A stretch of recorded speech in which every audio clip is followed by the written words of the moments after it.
So, hello everyone. A sole proprietorship is a business that resonates the individual, the owner altogether. So, as I said, the individual, the owner is addressed as the proprietor of the sole proprietorship business. Today, we will look into the advantages and disadvantages of choosing a sole proprietorship incorporation for your startup in 4 different classifications. The first one is what are the advantages and disadvantages that would the company go through when it comes to incorporation, registration, and the compliance aspects of the business. And the second would be liability aspect. So what is the liability of the owners or the founders in the startup when they incorporate a sole proprietorship? And the third one would be limitation. So what are the limitations that are set for a sole proprietorship? Is there any particular limitation that has been set up for a sole proprietorship, or is it completely free as equivalent to be a limited liability partnership or a private limited or a public limited? And the fourth important is upgradation. So today if I decide I would have to go for a sole proprietorship business, can I upgrade my business later on to an LLP or a private limited or a public limited business? Okay, so let's get started. The first one is incorporation, registration and compliance. Okay, the sole proprietorship incorporation and registration is the easiest process when it comes to company incorporation altogether. It could be a partnership or a limited liability partnership or a private limited or a public limited, whatever it is. Sole proprietorship is the easiest thing that is possible. Startup founders go through huge trauma when deciding these aspects. For registering as a sole proprietorship, you do not need a DIN number, a digital signature, or anything of that sort. And moreover, registration of a sole proprietorship is not mandatory. A sole proprietorship can be registered at the will of the proprietor or the startup himself. Okay, so does this put any kind of a restriction on the sole proprietorship when it comes to accruing a license from the state government or central government? For example, if the sole proprietorship business is indulged in import and export of goods, does that sole proprietorship incorporation restrict the startup founder or the business from importing and exporting or acquiring an import-export license from the central government? No. All license accrual that is sanctioned for a private limited or a public limited is equally sanctioned for a sole proprietorship. So that doesn't limit or restrict a sole proprietorship business. So sole proprietorship can be even a small barber shop on your roadside to a huge industry that makes turnovers in 100 crores or 200 crores or 300 crores, or even the company that employs more than 500 employees or 1000 employees.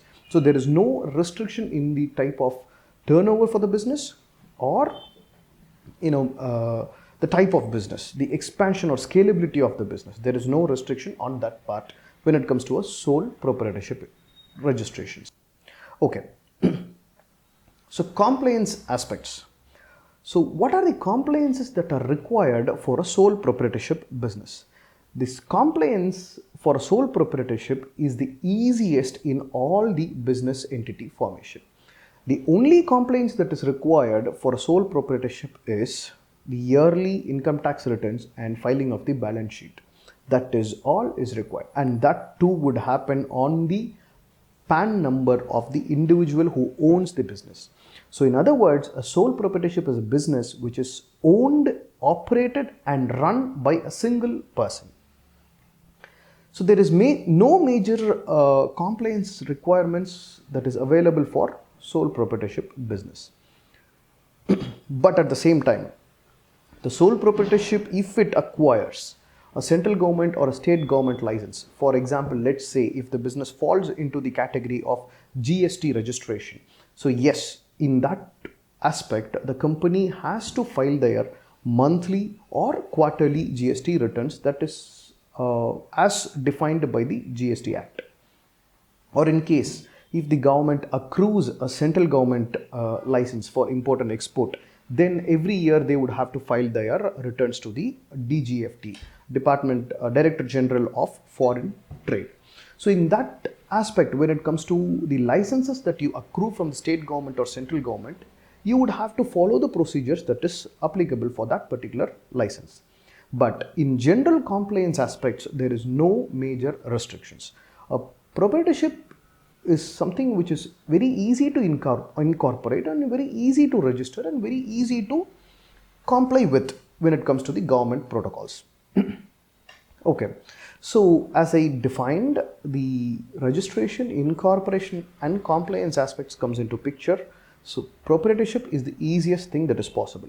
So I would suggest the startup founders who prefer to be a single owner of your business to go with sole proprietorship other than opting for a private limited or a limited liability partnership, just because in future you would want other directors to come in or other investors to come in, because in the very initial stage of your business you would have to spend a lot of money in acquiring your digital signatures, DIN, appointment of auditors, general body meeting reports. So there are huge number of compliances that a private limited company has to go through. So initially the startup founders can go ahead with sole proprietorship and can concentrate 100% on the whole idea of your business. So the first point, incorporation, registration and compliance aspect, sole proprietorship is the easiest one that is possible.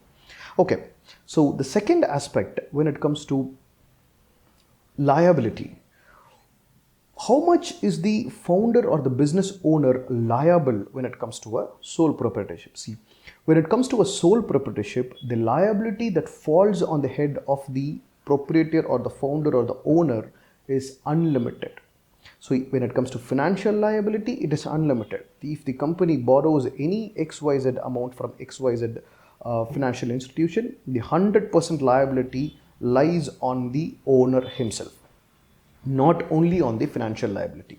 For example, any act of the employee of the particular business would also impose the owner to be liable for it. For example, if an employee commits an illegal act or a mischievous act during the course of his employment, then the owner or the proprietor is also liable for the act of his employee. This particular liability is defined as vicarious liability. So any employee, if he commits a mischievous act during the course of his employment and for the benefit of his business, then those liabilities would attract penalty or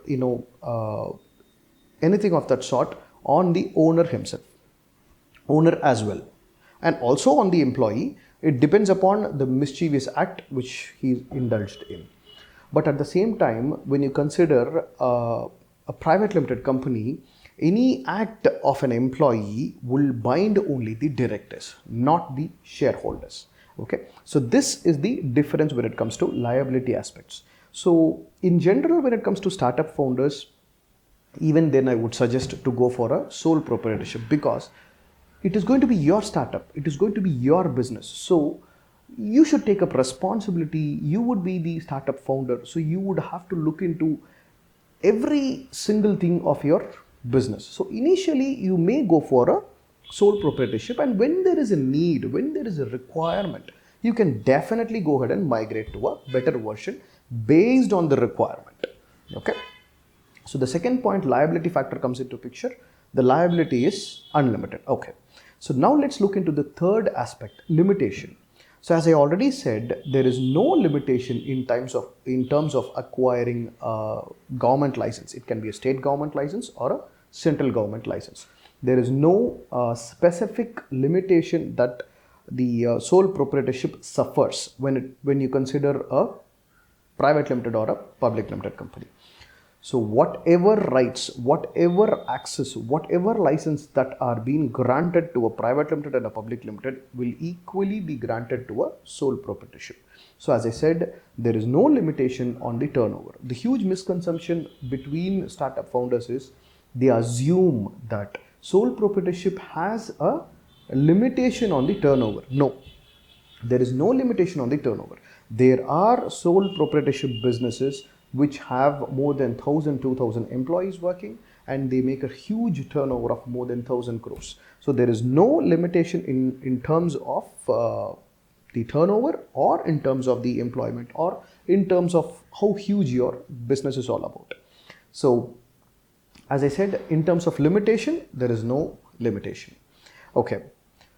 So when it comes to upgradation, so can I upgrade my business, my sole proprietorship, into a private limited or a limited liability partnership later on? Yes, you can, but it would not be a normal migration process. It would be an acquiring process. Let me explain that aspect in detail.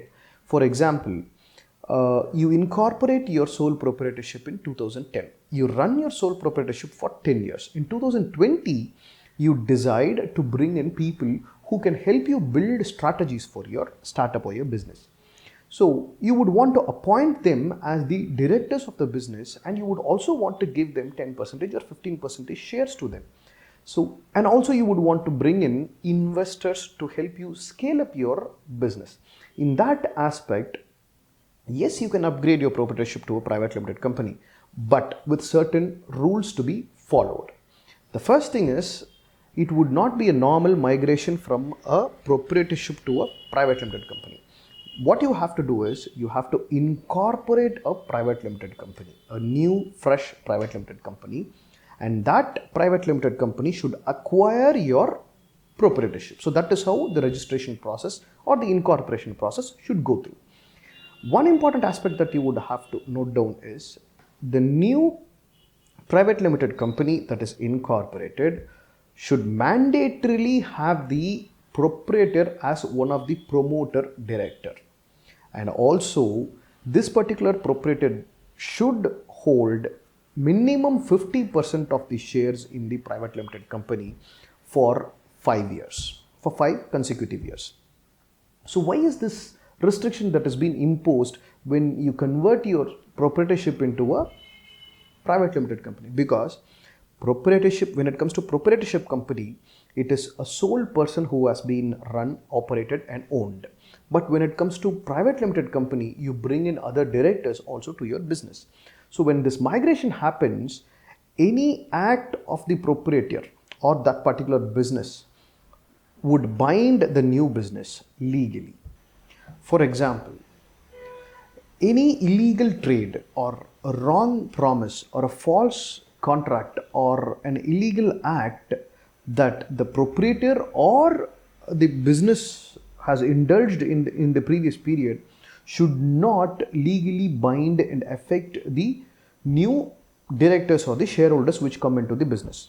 So to safeguard the new shareholders and the new directors who come into the business, the government has imposed, which is the Ministry of Corporate Affairs, has imposed this particular specification or a rule, where if the proprietorship company is being acquired by this private limited, by a new private limited company, then this particular proprietor should hold minimum 50% of the shares in the new private limited company, and the holding of the shares should be for a minimum tenure of 5 years. Whereas in case if there is a previous contract or a previous legal binding that is on the company, then within the limitation of 3 years, that would be fulfilled by the business.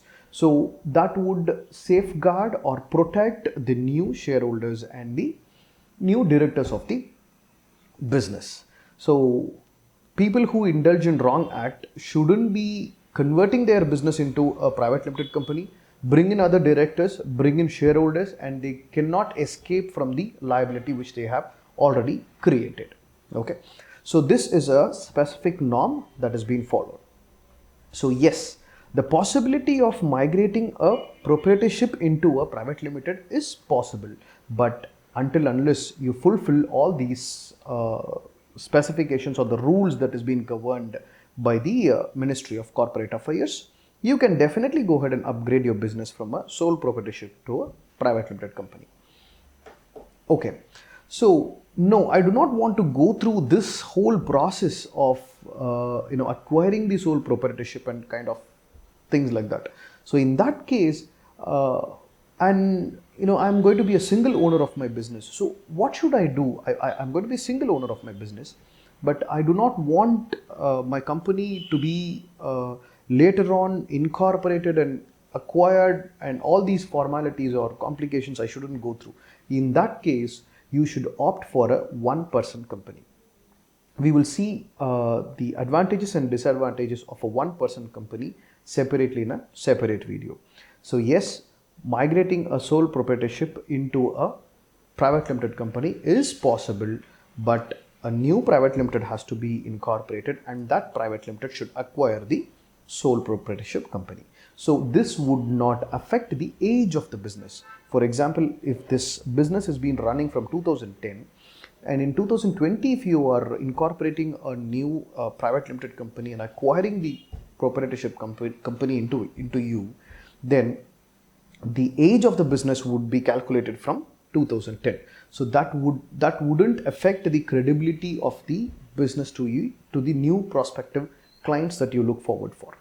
So yes, the migration is possible. We have covered 4 different aspects here, where we have taken the first consideration on the incorporation, registration and compliance aspects, and the second one is on the liability aspect, and the third one is on the limitations or restrictions for a sole proprietorship, and the fourth one is on the upgradation. So thank you everyone for watching. The upcoming video I would explain on the general partnership, limited liability partnership, private limited, public limited, and also on the one-person company. Thank you so much.